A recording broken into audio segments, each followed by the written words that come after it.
안녕하세요. Riding on the Korean wave. Welcome to a brand new week on the Culture Wave. I'm Kwon So-ah in Seoul. Explore with us Korea's culture from all aspects and stay up to date with K-entertainment with a special focus on K-musicals today, K-trends, K-literature, K-everything. And we'll do all of that together with our Monday co-host, Walter Lee. Hello, Walter. Hope you had a great weekend. Yes, I had a lovely weekend, Soa. Hello, everyone at home. I have some of the great daily dose of KN's news, so stick around for that. And we're also joined by Arirang News culture correspondent Song Yoo-jin. Welcome, Yoo-jin. Great to be back. Great to be back, Soa. Hello, Walter. And hello to all the viewers of the Culture Wave. I'm Song Yoo-jin, Arirang News culture correspondent. Yoo-jin, today you have brought a topic that may bring some memories back from childhood. What is it today? Right, so today we're going to walk back memory lane. I'm sure you and Walter can both relate to, but many of us grew up flipping through picture books. Oh, of course. Right, and while picture books kind of may seem like a child's play, through my coverage today, I realized that a great picture book has the potential to captivate readers of all ages, not just children. So for this week, I sat down with two visionaries who are doing just that. If you want to eat a red apple, what would you do? This simple question led to Korea's first top honor in the Opera Prima category at the Bologna Ragazzi Awards, one of the most prestigious international honors in picture books. Authors Shin-ju and Lee Ga-hee broke new ground with their book, If You Want to Eat a Red Apple. It was almost midnight and I was on a Zoom call about my next book. I saw the email and went, wait a minute. Then I just burst out cheering. It was unbelievable. I had heard of the award before, but didn't realize how big it was. My publisher called asking, aren't you happy? At first, I was just stunned. Jin, the writer, and Lee, the illustrator, proved to be a match made in heaven, right from their very first book together. The Opera Prima category recognizes the debut works of either the author or the illustrator. While this is Jin's third book, it's Lee's first. The two teamed up after Jin came across Lee's photos of her children on social media. Jigu and Jiho, the apples of her eye, became the main characters of the book. Their personalities matched the story so well that I wondered if she wrote it with them in mind. I didn't stage every shot, but after hearing the story a few times, they naturally played along. In the book, the two very different siblings share this goal: to taste the first apple from a tree planted by their grandfather. Jigu, the older brother, is observant, taking in everything and everyone around him. Jiho, on the other hand, charges straight ahead once he sets his goal. I once thought I should just live for me now. But through this book, I realized that caring for others is what makes me, my red apple. For those feeling lost, I hope they remind themselves they're doing just fine. For young readers, I hope they cherish their differences, grow together, and one day share their red apples. The duo also pushed boundaries with their creative process, from using photos instead of illustrations to typography. Film photography has a raw, painterly quality. To keep that analog feel, I cut out shapes by hand, layering them onto the photos to create a storybook-like world. With my design background, I wanted the text and images to blend seamlessly like a poster, so I created fonts as well. Now, in their brightest spotlight yet, the authors hope to share the light. I hope us winning this award gives strength and confidence to other emerging authors and illustrators on the same path. To readers, I humbly ask them to take a moment to notice these quieter voices shining like fireflies. Just as it takes two to tango, a picture book is a dance between words and images. Now working on their second book together, Jin and Lee are set to create another Apple Salute classic. Wow, what a creative duo. I especially like the idea of using these real photos for the illustrations. Right. But Yoo-jin, what's up next for them? Well, although the winners for this year's Bologna Ragazzi Awards were announced a little more than 2 weeks ago, the actual awards will be handed out later this month at the Bologna Children's Book Fair. So both Jin and Lee, who are featured in my report, they are going to travel to Italy in person. They will attend the award ceremony, and then they will also have a chance to meet with industry insiders and also readers from around the world. Well, Nice. it also seems that Korean children's authors are receiving more global recognition. Why do you think this is?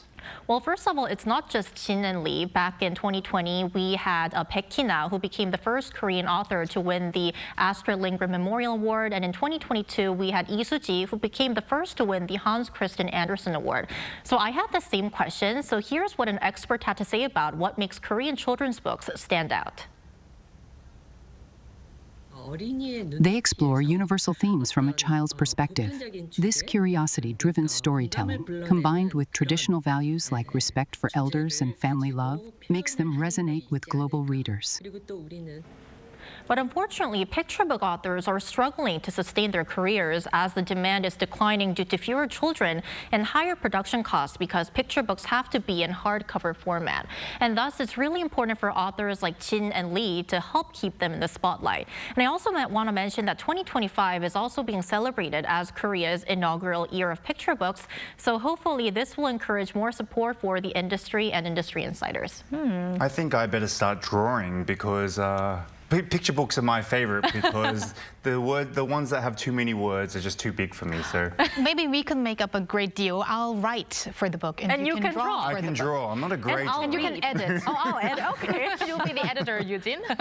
Well, it's really great to see this recognition for these children's books because after having that recognition of Han Kang's novels, right. It's great to see this big variety of books, and let's hope to see more of these children's books make it throughout the world on the global stage. Fingers crossed.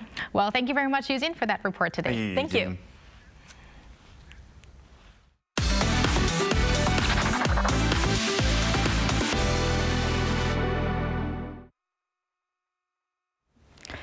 And now it's time for our daily dose of K-Inter News with Walter Lee.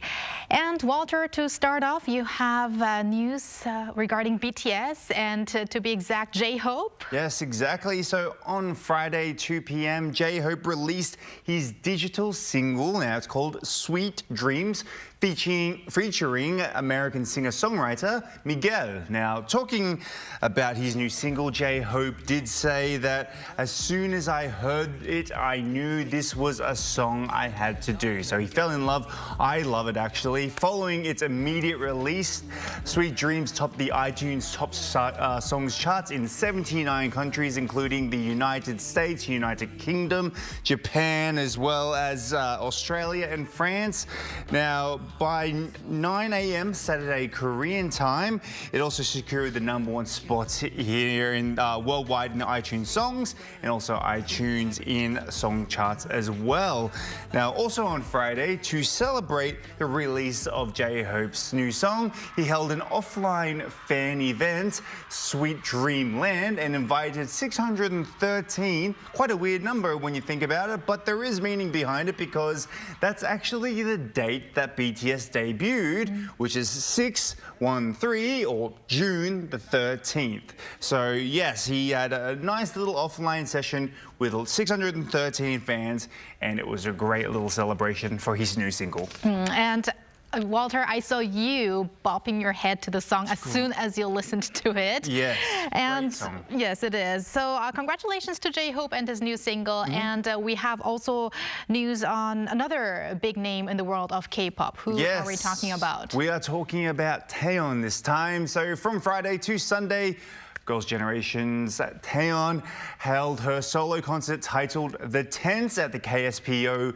Dome Stadium in Seoul with all 30,000 tickets. That's mean 30,000 per actual concert, completely sold out over the weekend. Now, the theme for her concert was Taeyeon's journey over the past 10 years, the present on her stage now, and also what she envisions within the future. Now, celebrating her birthday, which was just on Sunday, Taeyeon told her audience, "It's been 10 years since I started my solo career, so I wanted to hold this concert as sort of a 10th anniversary celebration. It's great. It's a great opportunity to enjoy my birthday with so many people. I mean, imagine that many people coming to your birthday. That's so many people. And as she has just finished the Seoul leg of her tour, she's now will be heading to Taipei on March 16th, Manila on March 29th, Jakarta on April 12th, Tokyo on April 19th, and April 20th as well. Wow, Gigi, she sounds so busy. Yes. Walter made me do that, everyone. No, that's not true at all. That's not true. She writes her own script. Okay, let's move over to our final story. Yes. It's about Bong Joon-ho's latest Mickey 17. Yes, now we did talk about this, how North America will have a later release than Korea. They had their release. Director Bong Joon-ho's Mickey 17 has topped the North American box office over the weekend, marking the first time a Korean director's film has reached #1 in that region, which is a massive achievement. Now, Mickey 17, which premiered on last Friday in North America, grossed approximately around $19 million over the weekend across over 3,800 theaters, securing the top spot at the box office. Now, outside of North America, the film earned around $34 million, bringing its global box office total approximately to about $53 million. Now, meanwhile, in South Korea, Mickey 17 surpassed the 2 million admissions within 10 days of its release. And over the weekend, the film attracted around 560,000 moviegoers, bringing the total audience just to around over 2.1 million moviegoers as of the morning on Monday. So, yes, we are seeing that this is becoming bigger and bigger. It's a great achievement for Bong to actually get that #1 spot in North America. Correct me if I'm wrong, but I think it was slightly below 2.1 million, but soon we're probably going to surpass that number. And More than likely, yes. Also one of the people who contributed to that figure. Yes. And there are reports that say if we go at this pace, we'll sooner or later be at 3 million. But Yes. thank you very much, Walter, for those K-Intro news, and stick around. I will. And now let's turn to our AI anchor, Ari, for some more culture-related news. Ari? Hello and welcome to your AI guide to the latest cultural updates from Korea. Here's our top story. Legoland Korea in Chuncheon, the country's only global theme park, will host Asia's first ever Lego festival this May. The event is part of a worldwide Lego festival set to take place simultaneously at 7 of the 10 Legoland locations, the first global event of its kind. The festival is designed to promote World Play Day, established by the UN last year to recognize play as a fundamental right for all children. Chuncheon Legoland will offer a variety of activities during the festival, including live performances, dance zones, and gaming areas. Seoul's Junggu District has launched a trial run of the Junggu Tour Pass, the first of its kind introduced by a Seoul district. This mobile travel pass provides access to free missions and discounts at various tourist attractions for 24 hours after purchase. It can also be used at cafes, restaurants, and souvenir shops, allowing visitors to explore the district with a single ticket at cheaper prices. During the trial period that runs through April 27th, the pass is available at a discount of up to 30%. At 15,900 won on Naver Smart Store and 19,900 won on other shopping platforms, including Coupang, Yanulja, and Tour Pass Mall. Arirang TV has signed a memorandum of understanding with the Seoul Arts Center in an effort to promote the international reach of Korea's performing arts. The partnership enables Arirang TV to select and broadcast a variety of performances from the Seoul Arts Center, including concerts, plays, and ballet, to global audiences starting this year. To enhance accessibility for international viewers, Arirang TV will offer translation and subtitle services. President and CEO of Arirang TV, Kim Tae-jung, expressed hope that this agreement will help position Arirang as a leading platform for showcasing Korea's performing arts globally. That's all from me. Keep it tuned to the Culture Wave.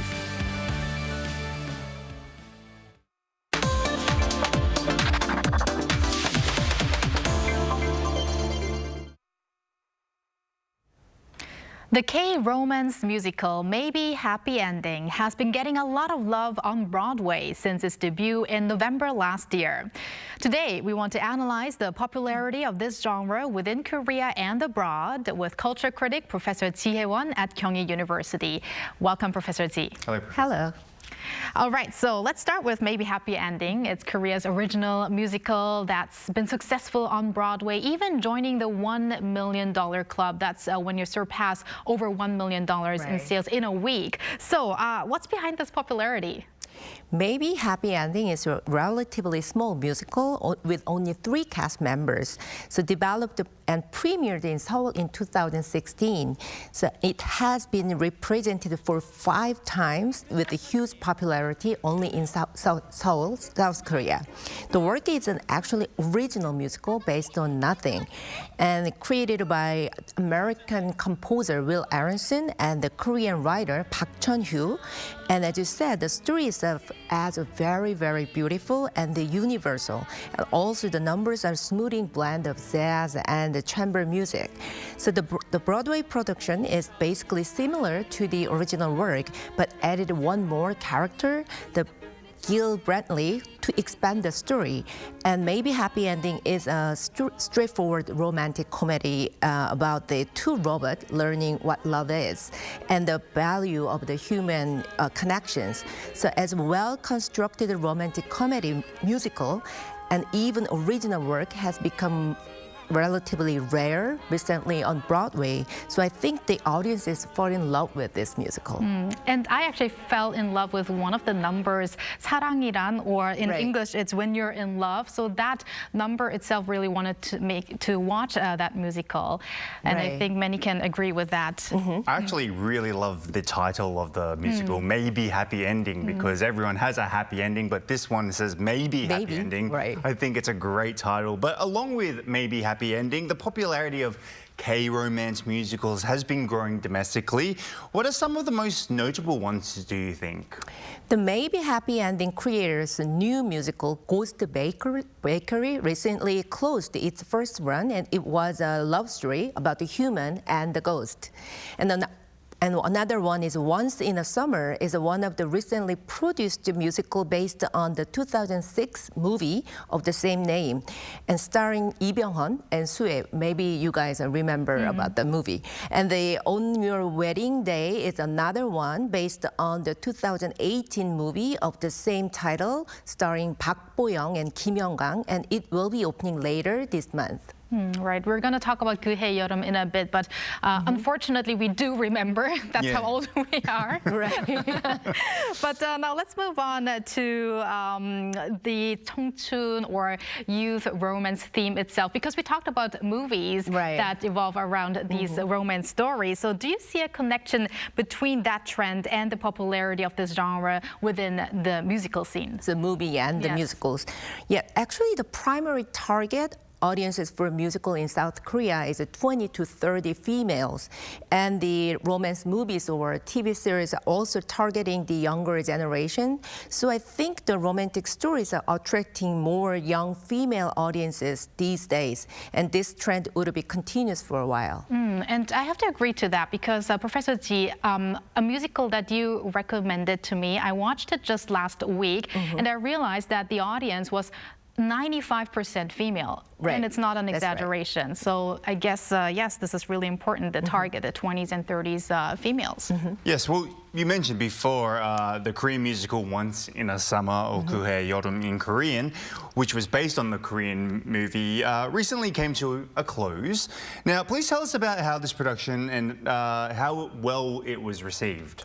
Yeah, the musical 그해 여름, Once in a Summer, is set in a fictional rural village, Suneri, in 1969, and depicts a pure love story that blossoms at the beginning of summer between a librarian with a secret and a college student who visit the village.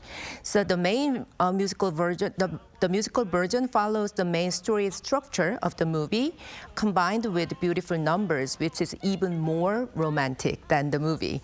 While the movie version progresses by cross-editing between the past and the present, the musical progresses the story in a chronological order, which actually helps the audiences become more immersed in the work and follows the characters' emotions more comfortably.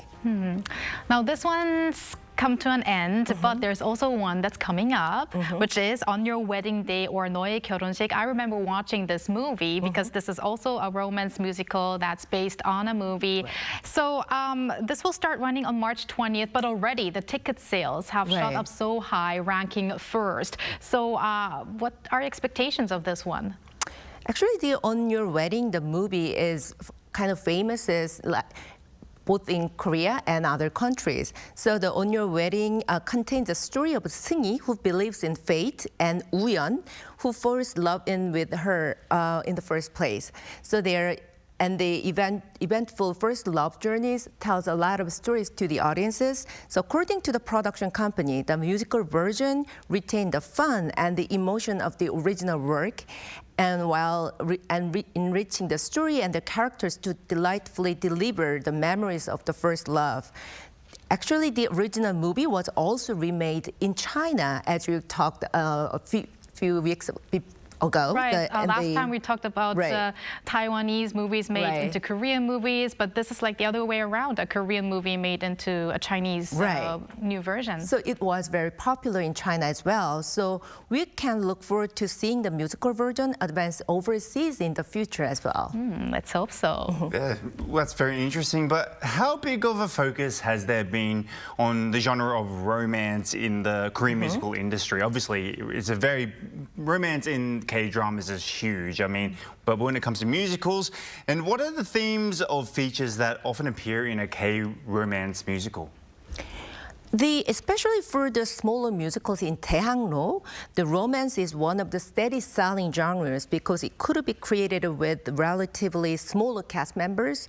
So however, in the genre of romance, there are various materials and the themes, for instance, romantic comedy or tragic romance, or the historical romance, or even impossible romance.